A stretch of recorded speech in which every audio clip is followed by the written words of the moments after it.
Well, welcome everybody to our Teamwork Makes the Dream Work panel. My name is Steve Knopper. I'm just going to plunge in and tell you a little bit about the panel and ask my first question. We're kind of in this moment of artists outside of country wanting to come into country, artists inside of country wanting to establish themselves in the broader pop world. There are obviously a lot of examples historically of this happening. I recall Ray Charles, Linda Ronstadt, a 90s album called Rhythm, Country, and Blues, Tim McGraw and Nelly, Taylor Swift crossing into pop, et cetera, et cetera. Post Malone and Beyonce are the most obvious recent examples. You also have Luke Combs headlining Bonnaroo. You have Sabrina Carpenter recording a track with Dolly Parton.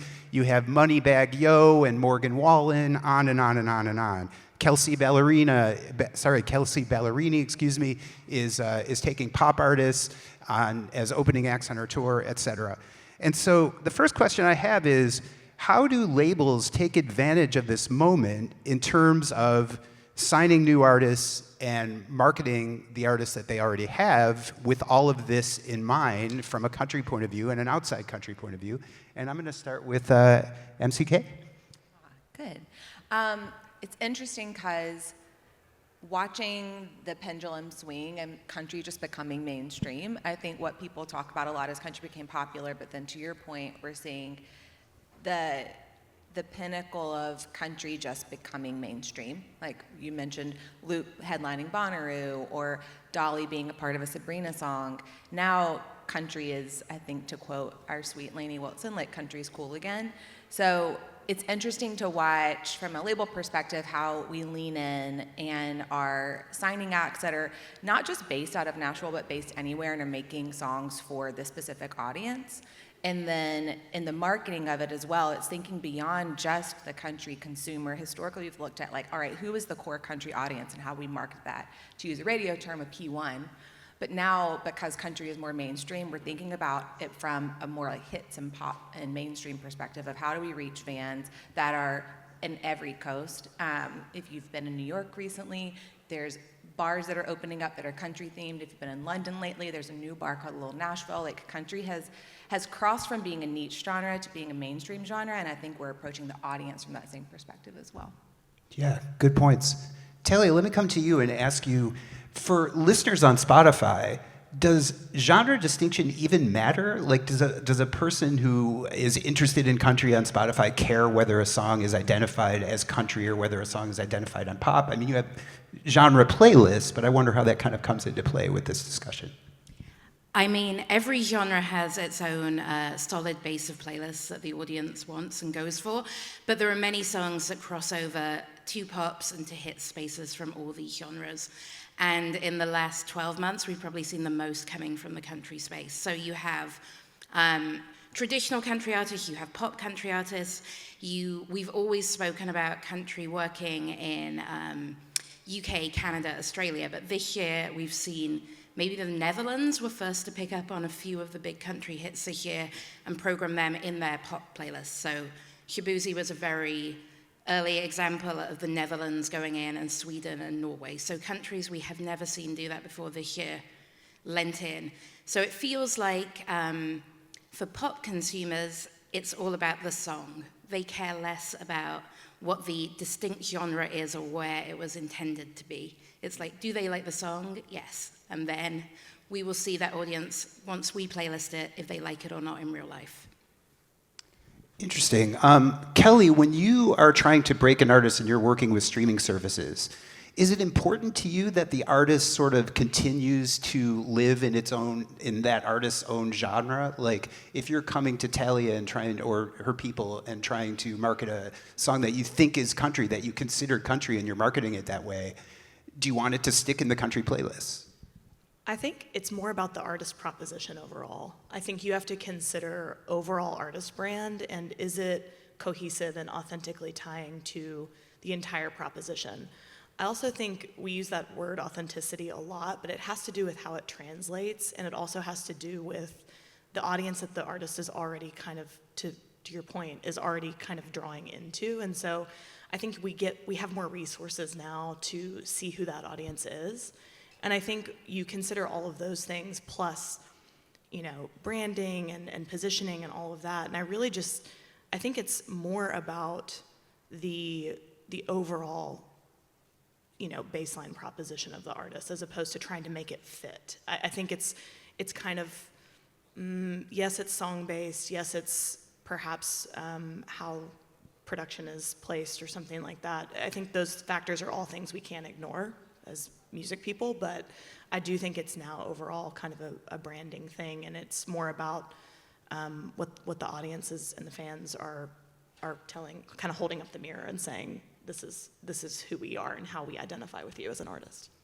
I'm going to follow up. Do younger fans care that much about genre distinction? This is a variation of what I just asked Talia, but like if you're on TikTok, and you're just flipping through videos, do you care that, oh, this is country, oh, this is not country? Isn't it just all everything?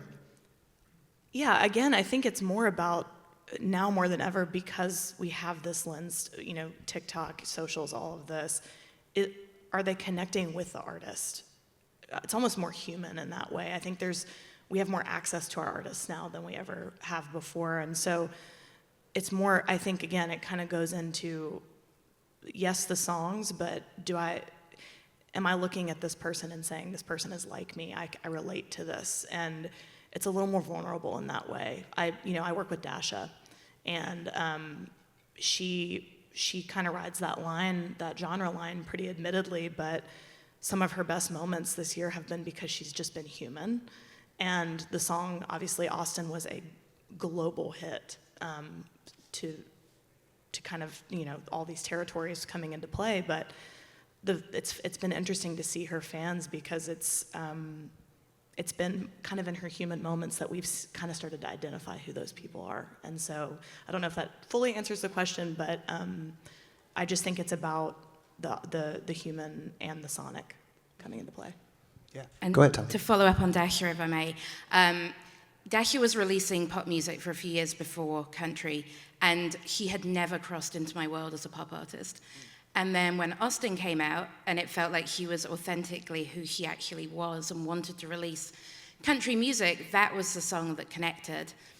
And we put her on the cover of Pop Rising as one of her biggest first playlists.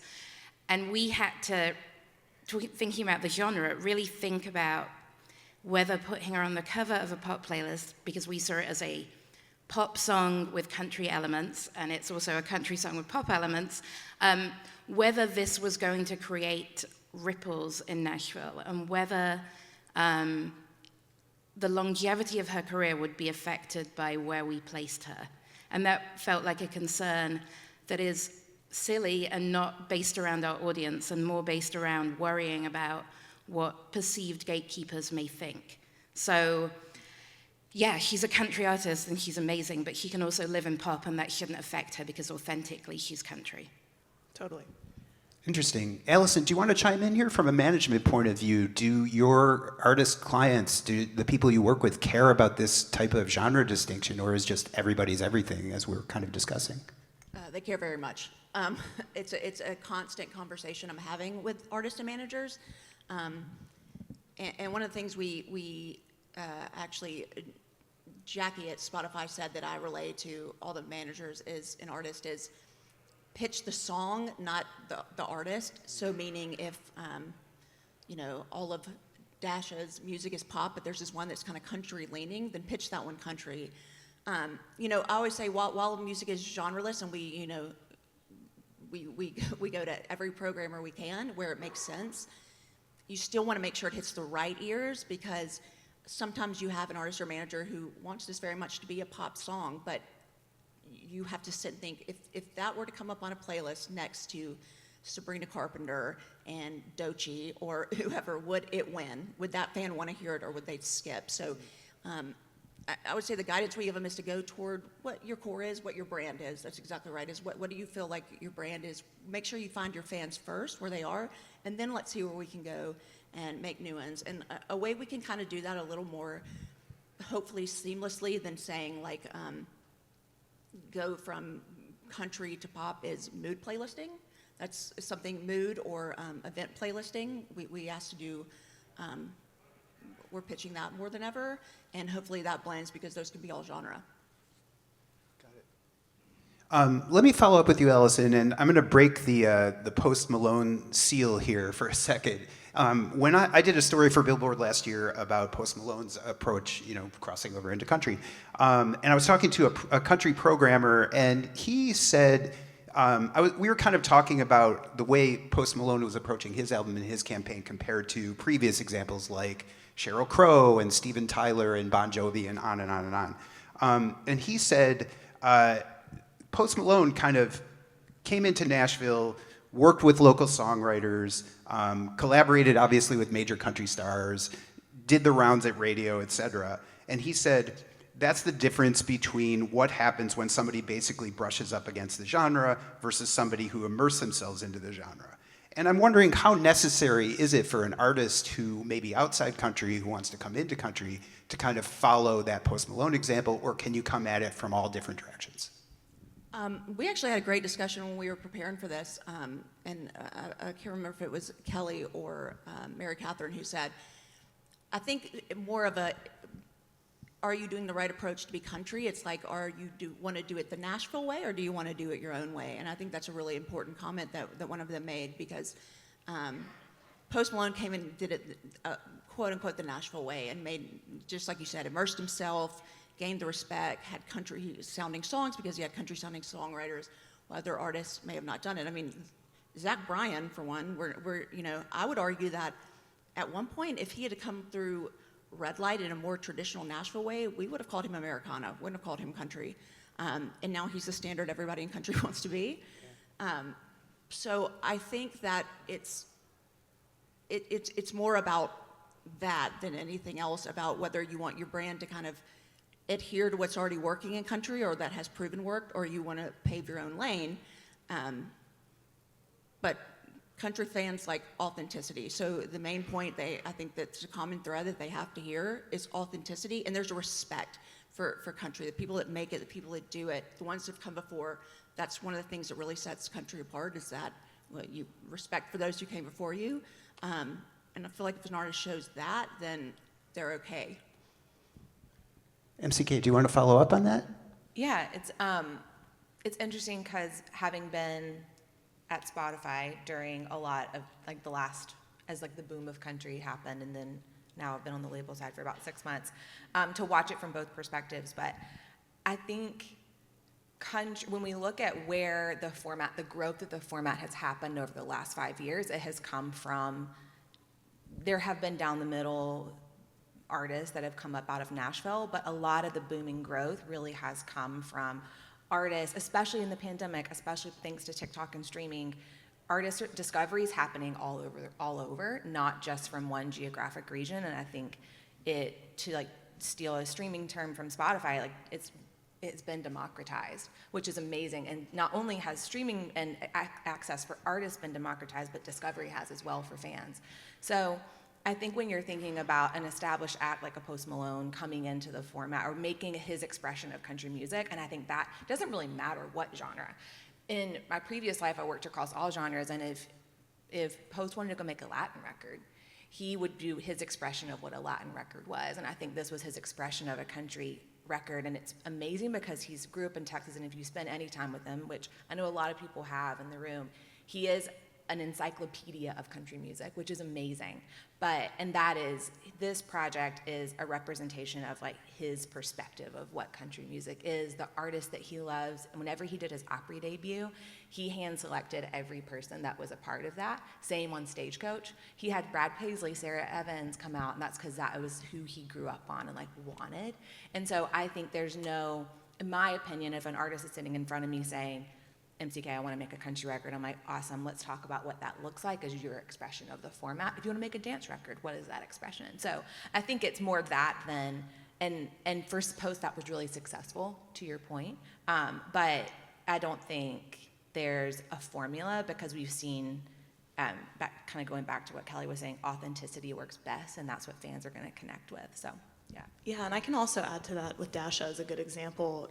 Her she loves writing in Nashville, but she also, some of her closest collaborators with whom she feels most comfortable in early days is because she's from I don't know how to say her hometown name actually, California.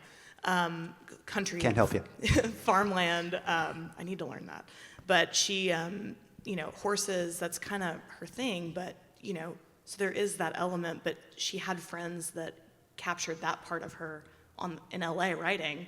But she, this current single that she's about to put out is an Ashley Gorley, Ben Jonson song. So that's a proper Nashville set of co-writers. But, she loves her West Coast writers too, and they come here. So I think, to your point, there are multiple approaches, and whatever that representation is for an artist is, especially in the creation process, is really important to honor and try to not, dictate.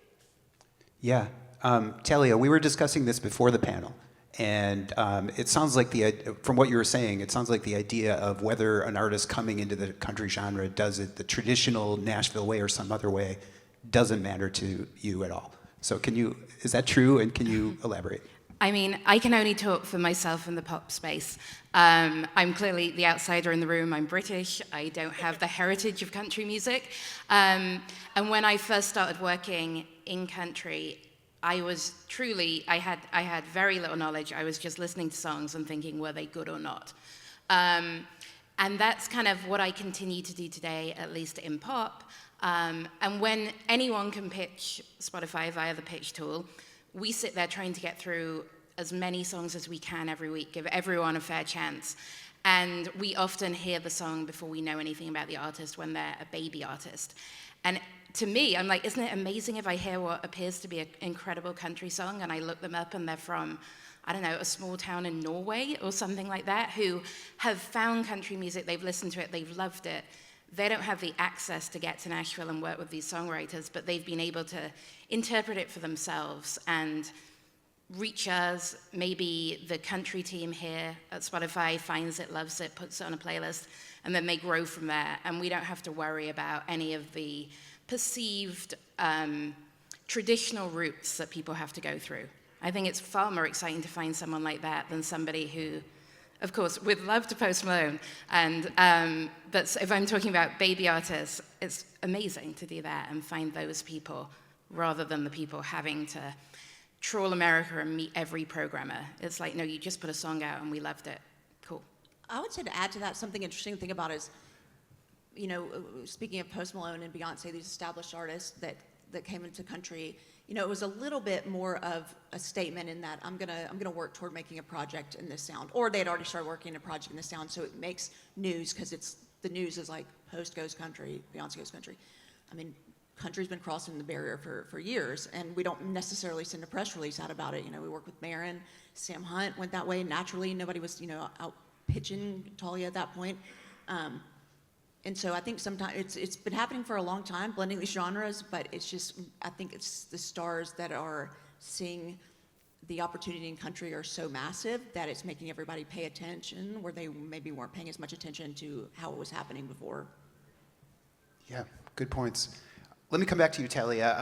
I admit that we have been talking pre-panel and making comments in a Google Doc. Sorry, Claire. And Talia, you wrote in one of your comments, does Nashville want to cross songs out to other genres? If so, how does a song do that? What does a song have to do so in the streaming space? And I wonder if you could elaborate on that, and maybe I'll get both MCK and Kelly to kind of follow up on that. Yeah, I think I was writing it because I would love to know what the labels think, because songs sometimes get to me when they, sometimes I hear a song and I think, oh, that will work in pop as well as country, I'll give it a go. Sometimes a song comes to me much further down the path, and the claim is normally, well, this is now top 20 at AC radio, or top 40 at pop radio, or something like that. And that doesn't necessarily, in the streaming space, make it a pop song. If it didn't have those elements that I thought might work to start with, that isn't necessarily a point where I'm seeing any difference with how the audience behaves. But it seems to be a recurring theme. So I guess I just wanted to ask Nashville why that's the moment that you try and come back to pop. Let's start with you, Kelly, please. I want to be sure I'm understanding the question exactly. Yeah. Meaning, is this a translation of, like, for you, pop AC, it lives there, and so now we need to come back and move this around in this playlist? Is there a moment where is there a moment in every song cycle where you're like, aha, now we're going to try and go to pop? Or is it, do some songs forever sit in country and don't have any design to move to hits or pop? Or Yeah, I mean, look, I think we can. Warner's been doing this for a long time, since before my time, but Gabby Barrett, Dan and Shay, I mean, there are people in this room that understand the natural crossover that exists there, in their voices, in the harmonic structure of the song and the production elements. But I think there's always an underlying sense, but I think it's where, again, it kind of naturally is going. I think Dash is another great example of, like, you know, Austin, it was like, we really believe the country aspect of that was important, but we knew top 40 was inevitable there too. So I think there were a lot of conversations that we all just kind of understood that it was going to be both. And you can probably speak to Well, I this was going too. to say, what it makes me think of is, like, even though I'm only 25, when I was at Capitol Records, back before it merged with Universal, Mary Catherine and I were both there together, and we had Need You Now. And obviously, one of the biggest songs of the year. From a radio perspective, there is very much a distinct time. You let it work to country, get a multi-week #1, and then you go and you send it to Hot AC. Whereas now in streaming, we don't really do that. I mean, like, I work with Gabby. Gabby was a consorted radio decision. Now we're going to try to pitch it here. But people that were playlisting it there, you know, I mean, that's a good question, because there is a moment where you're like, I can see this going that way, but it usually raises its hand for us. Yeah, I was going to say, what you're describing is really interesting, because it was, to your point, Allison, and what you're saying, Kelly, there used to be a model where, and it was when you were, back when we were at labels 10, 12 years ago, it was break-in and country first at radio, and then maybe you'll find a pop partner and a top 40 radio partner, like team in your coastal label, that will then go work it at pop radio. And streaming changed everything, but there is still sometimes a concept of, we have to prove it first in country and then it will go. And I think as a part of, like, people who have been working in country music for a long time, coming into, like, what the way that songs can move now, it doesn't have to just start in country. I think that's what you're saying. It doesn't have to start. You did it with Dasha. I mean, we were working together when that happened, and, like, and Talia is an amazing. You've been such a proponent of country from, like, day one since we started working together at Spotify. But it's interesting because now you don't have to break it in country first and then cross it over. In fact, it almost is too old at that point, right? Yeah. It's that I understand the tale of radio and how that's very important in different audiences, but in streaming, I think there's a disconnect where people are like, oh, well, now it's at radio, and I'm like, cool, I'm on, like, 3 singles down the road. Giving it a go. Because it used to be that, I think, in order to get looks, Need You Now is a great example, to get a look at top 40, you had to almost have a #1. It was interesting, and even working in Latin prior to, it was break it in your home market and then come to the US. We've had that conversation, we were having that conversation a lot in the last couple of years of, we have to break it in Colombia before we can come to the US. And what was really happening now, and same in the UK, is we got to break it in our home market first. But streaming's changed everything, and songs and hits can come from anywhere, not only any genre, but anywhere in the world. And I think a lot of people are still kind of, okay, so what is the model? What is the cycle of a song if I don't have to break it in my home market or my home genre first? This is a bit like the Dasha question, but if you have an artist who, kind of like Post Malone, who's established in a particular genre and is known for one thing, and then all of a sudden goes, I want to be in country now. My artistic creative direction is pushing me in the country direction. And let's start with the label point of view, but I also want to get Allison involved in this too. Are you thinking, radio? Are you thinking streaming? Are you thinking, like I know it's case by case, but I just wonder if there's a rule book for this in any way. Kelly, you have any thoughts on that? I mean, I always think radio is important. It's been traditionally the way that, I'm from Kentucky, so we love radio, I mean, it's like, that's how I grew up. I still think it is in our world how you reach this audience here. And I don't know an artist that I work with that doesn't won a number one at radio, and I think they're both really important. And what I love about the streaming side too is it's you can get more rolling, and it's like the one kind of goes to radio, and it's kind of been after we've really thought this through and put. But what I like about streaming is you can go and it's all kind of right there, and you can get this kind of kaleidoscope of what the artist is, and I love that ability that we have. But I mean, is there a blueprint? No, I don't know. I think we're in it. I think we're in the paradigm shift, and we're learning every day, and that's why I think both are so important. Both have to love on each other for the artist, and the artist has to dig into both and really own both worlds, I think. MCK? I was gonna say, I mean, both are phenomenally important in the life of a song. We were having that conversation prior to of when you have a hit and you need all channels to fire on all cylinders. But I think even prior to getting to radio, which is like a fundamental in the making of a hit, and same with streaming, it starts with the song. So if I had an artist that came to me and said, which has actually happened in the last couple of months, of I've always wanted to do this, an established act. Like, it's been in the back of my head my whole life. I'm from Texas, Kentucky, Oklahoma, wherever, and I want to make a record like this. I think what we start with, and like the foundation of it all, is let's talk about the music first, and then we get into channels of distribution and how are we reaching the audience, how are we building a story, all of that. But I think it goes all the way back to let's make an authentic record to who you are, and let's make sure the right people are in the room as you're writing those songs, and then we get into distribution. Good, thanks.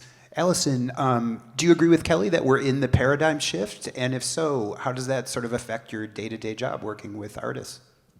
Yeah, I think it does. I think a lot of it is expectations. They see how fast-paced streaming moves and think that everything should come to them right away. But, interesting with talking about, obviously radio is still important in country, even more so than other formats. But at work, I work with a guy named Chuck Swaney who runs country radio for Red Light, and he always says he used to lead the pack, now he's the last step. So, that's very interesting that it's still important, but we're not necessarily gonna start on that end. And, as far as like how they, the problem is, she said, you can let the project have a life of its own while one's being worked at radio. A good example of that is we have Riley Green, and he had a song working up the radio chart, and we had 4 over here going viral over in the streaming space that we're talking about.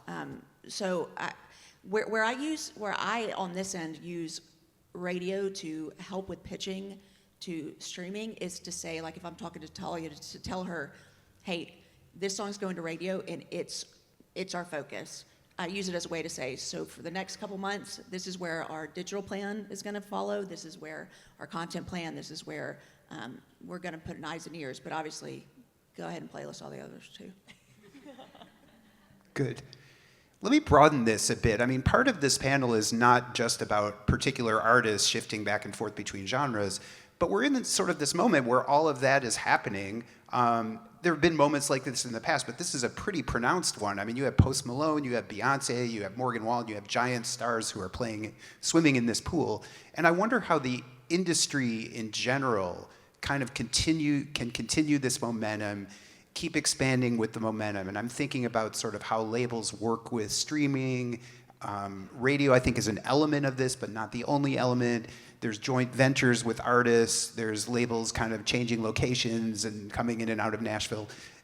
MCK, can you talk about that a little bit more from a broader industry perspective? Yeah, like, where do we go from here is really important. And I think we're somewhere where country hasn't been before. And it's really interesting. Pulling from my previous life, and Tal, I would love like your thoughts on this, is that we really, as a collective, all of us together, we've got to figure out how to break country ex-US. When we're looking at how does it sustain, we really need to sustain it by growing it outside the US. And we've done an amazing job with Canada and Australia. Luke Combs just did like 5 stadiums. They did stadiums all across Australia and New Zealand, which is amazing. But as we're thinking about how do we break into Europe, how do we really infiltrate into like Germany and the German market, those are some of the ones that are top of mind for me, are UK, the Nordics, and Germany for next into where we go. And it's not just, and I'd love to toss to you, but not just a song by song, but when we're thinking about artists, how do we collectively go? We have to invest. I know it's expensive to go to tour outside the US, but we really need to go and make the investment there.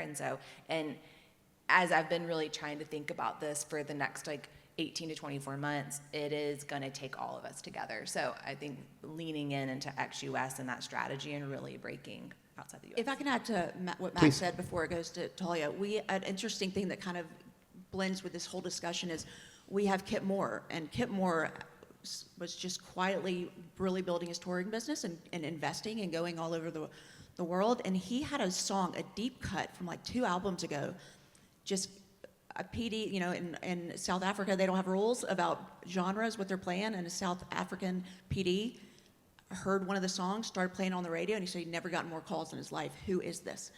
It's Kip Moore. Kip went down there, he decided to invest because, like Mary Catherine said, it's a very big gamble. So, and it's a lot of money to go and play a club, you know, down there. But he made the decision to go down and do it. And he's now going back and he's going to play a soccer stadium and sell it out. And they said it was the fastest sellout they've seen since Sting. So, you know, and that's because, to tie it all back together, is because they don't have genres. He was being played on the radio next to all the South African stars, next to country pop, whatever.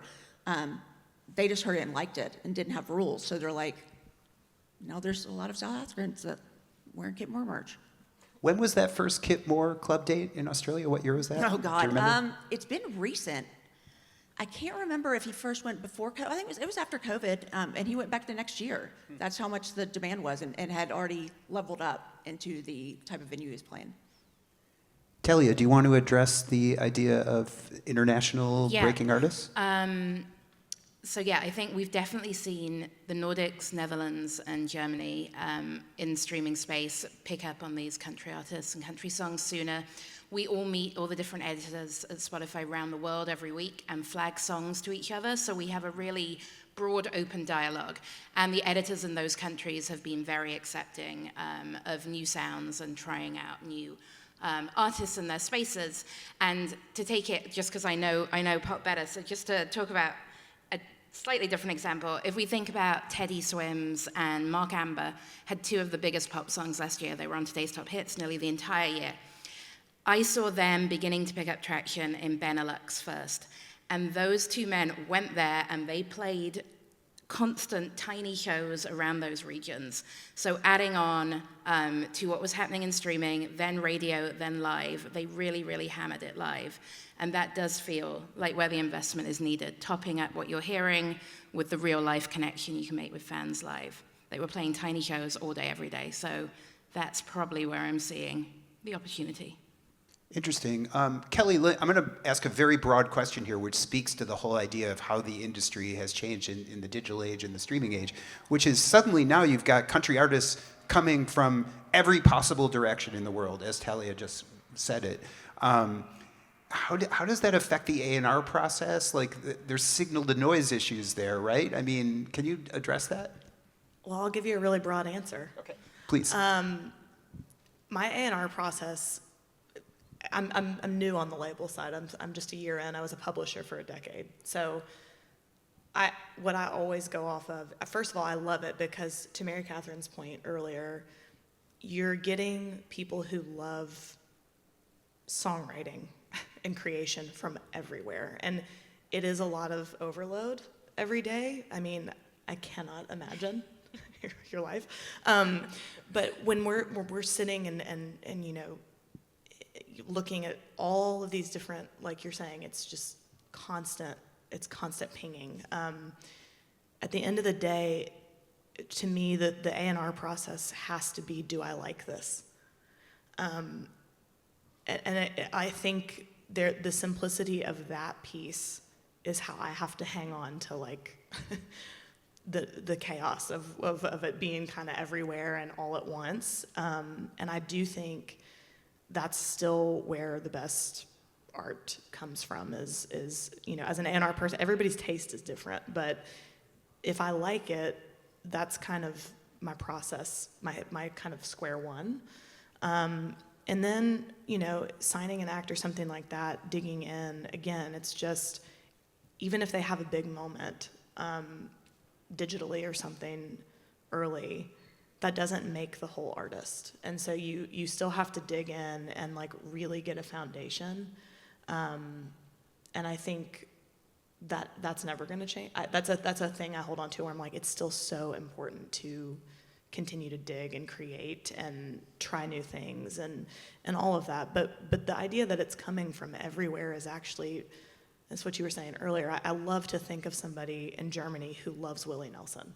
I love that. I mean, they should, you know, it's like, he's amazing. It's, I love that country gets these looks globally because it's a really important genre that we're all really passionate about. And so for me, the A&R process, it is a beautiful time to find something great from anywhere. And I think that's, I mean, it's a broad answer, but I hope that kind of ticks the box. You nailed it. Better answer than the question, as always.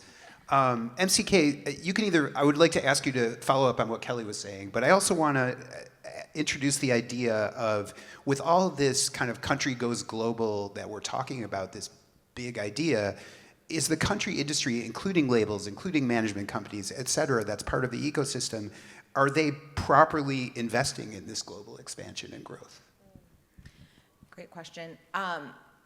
Yes, and there's more to do.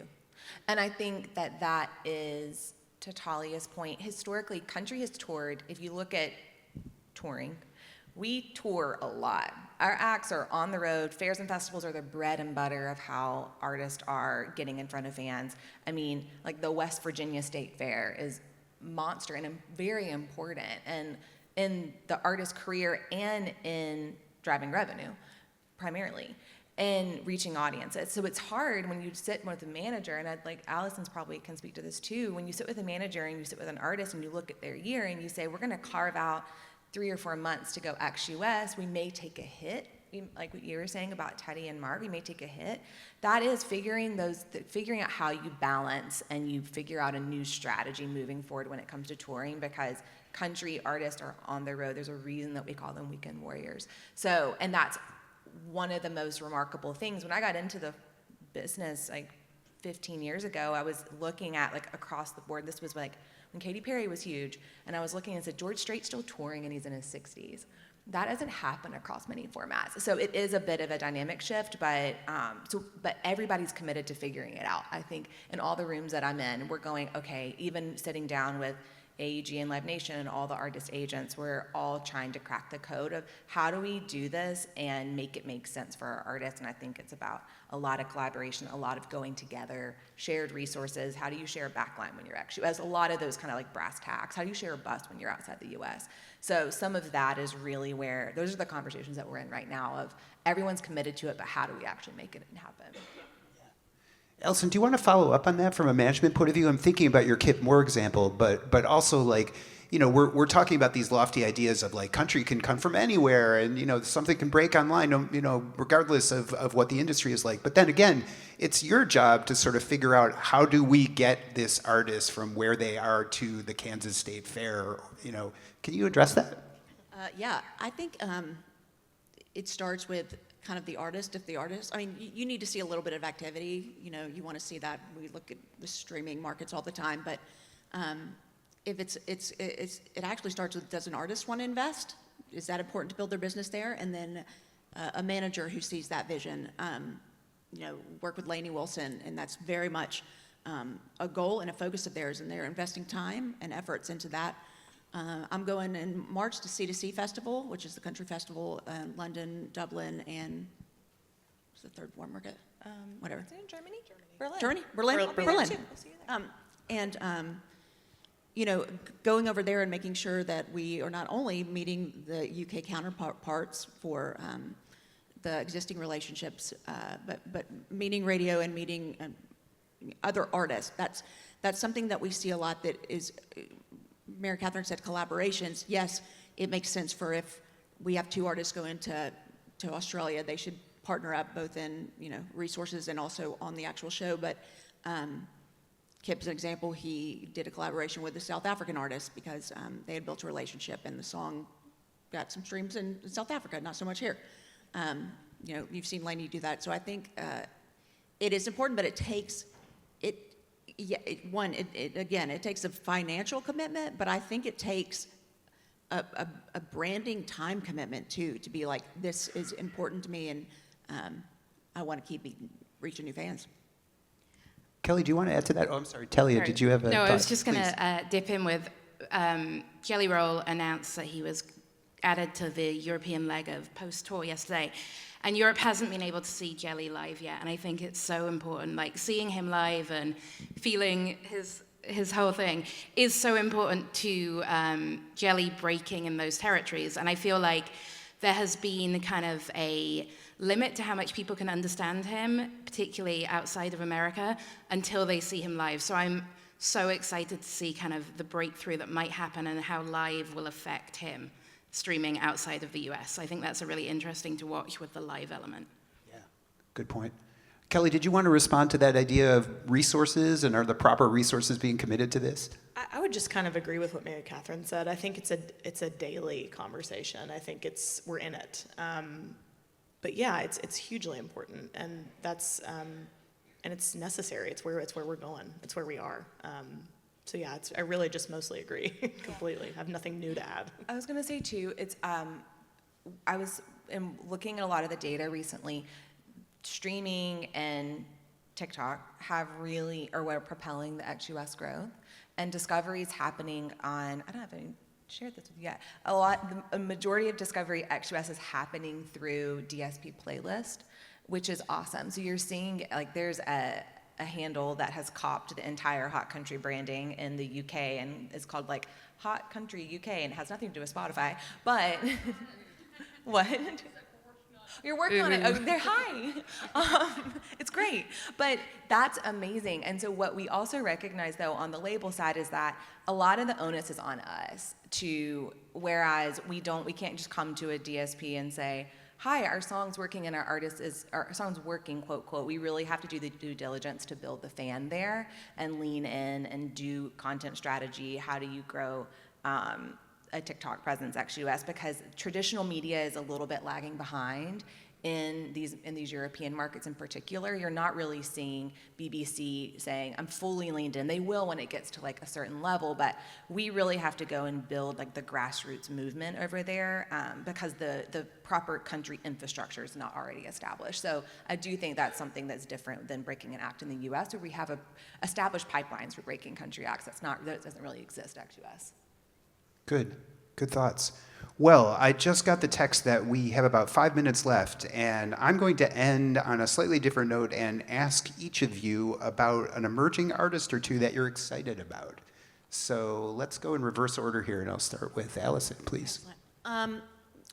Artist that I'm excited about, Vincent Mason, working with Vincent Mason, and fans are gravitating immediately to that. Cameron Marlowe is not brand new, but I feel like he is the best singer in town that we're not talking about, how good of a singer he is. He makes me excited, and I'm trying to think, outside of country, Doechii. Doechii, the rapper. Doechii. Yeah, of course, Had yes. to give her a plug, Doechii. Yucky, plucky fruitcake. Don't get me started. But anyway, sorry. Go ahead, Kelly. You're next, please. Y'all, I'm really excited about Maddox Batson.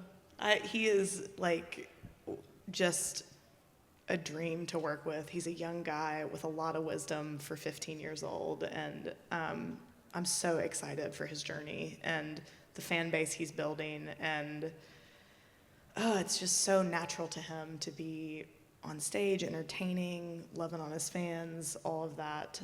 So I'm really excited about that. And yeah, I mean, I've got a few that are really young and developing, but a guy named Blake Whiten that I'm really excited about. He's a really strong songwriter and has really strong instincts, but it's early days.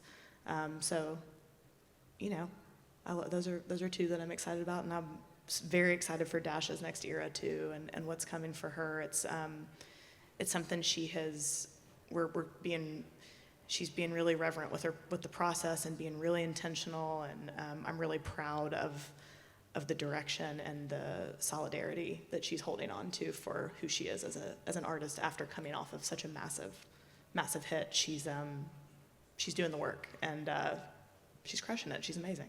So excited. Awesome, thank you. Talia, sorry to interrupt, but I want to add a wrinkle when you answer, which is when you say the artists you're excited about, can you also talk about how they arrived to you, to your consciousness? Because I think a lot of us are curious about discovery when it comes to streaming services. I was going to say I'm excited about Mackenzie Porter and Jake Etheridge's Duets project. I know Mackenzie as a solo artist because I worked on Programming Canada Country first, and met her very early, and as always thought she's amazing. This project specifically, I think everybody saw the TikToks that they did at home, and we were quickly messaging each other trying to find out if the song was coming, and it was fantastic. So I'm excited to see a different angle of music from her.